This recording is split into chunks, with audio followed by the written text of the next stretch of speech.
8 millions de francs CFA.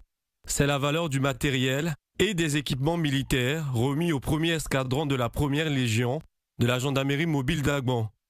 La remise a été faite par Irshad Ramindroza Razali, ambassadeur de l'Union européenne en Côte d'Ivoire, au commandant supérieur de la gendarmerie nationale.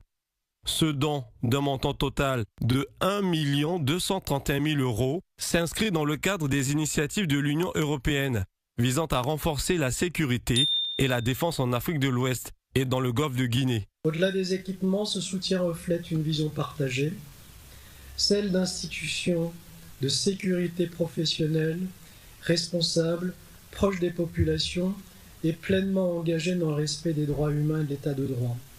Monsieur le commandant supérieur, soyez assuré que l'Union européenne demeure un partenaire engagé et fiable de la Gendarmerie nationale de Côte d'Ivoire.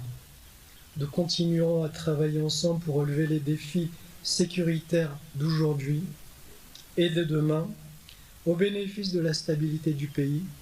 Le don comprend des ordinateurs, des groupes électrogènes, des équipements de protection individuelle et des matériels radio répondant aux besoins spécifiques de la gendarmerie nationale. Une part importante de cet appui sera consacrée au renforcement des capacités de la gendarmerie mobile, notamment des escadrons de Bouna et Bondoukou exposés aux menaces terroristes le long des frontières nord. Donc nos hommes sont qualifiés pour pouvoir utiliser ce matériel ou ces matériels à bon escient.